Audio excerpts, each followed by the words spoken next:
پشتی کولسەی تەواخە ساڵە 2014 قەزا شنگال کەفتیا دەدەستێتی روستên داعشدا بە هەزاران خەڵکێوێ قەزای ئاوەرە و دەربەدەر ببوون و ژووی دەمێتان هاژی ئاوەرێن شنگال دبێژن ئەو بەردەوام قوربانیên ئێکێن هەموو ناکۆکێن سیاسینە چ ناڤەرە لایەنên سیاسیên کوردیدا یاژنی ناڤەرە هەرێم و بەغداددا کۆژ ڕۆژە حەجدە شەعبی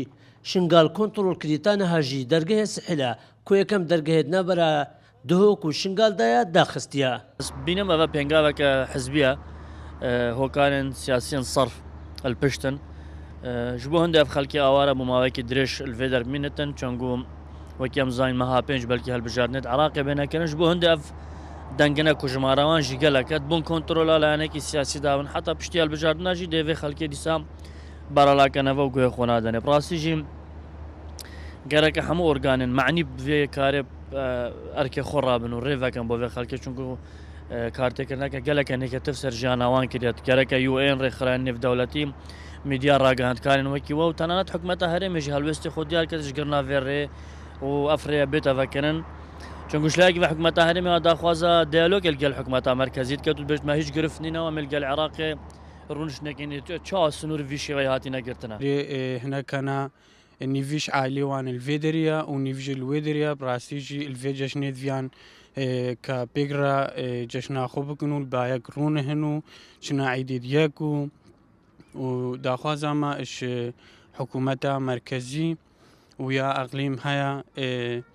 vê rê vekin û dîsa me nekina dihaya weka hercar girtina dergehê sihîla gelek te'tîr li êzdiya ameten bû taybet li xelkê şingalê ku êzdiyê li vê derê ku taybet em bêjin awarên şingalê ku bûne du parçek ji li şingalê maye û parçê li kempên herêma Kurdistanê işalên dive ku hemî rêka li xelkê şingalê hatine girtin ew awar li wê derê na elac ji wê derê çêt ev kadirên tibbî textor û meelm û ev li vê rê neşin serdana wê derê bikin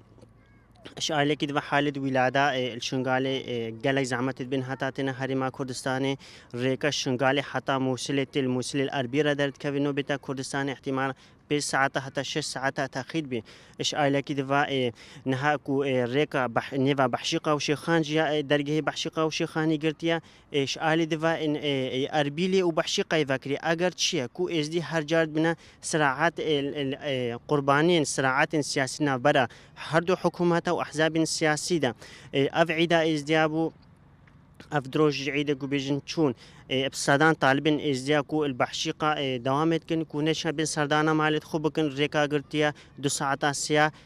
texîr bibin هەر وەسا ئاوەرێن شنگال ئەو یەکەش دانەخویاکردن کو وڵاتێ خۆدا ژە کەس و کاری خۆ ڤەقەتیانە و تەنانەت درۆژێن جەژن و هەڵکەفتن ئۆلیژدا نکارن ئێکود و ببینن لەورا داخوازە ڤەکنا دەرگەیە سحیلە دکەن و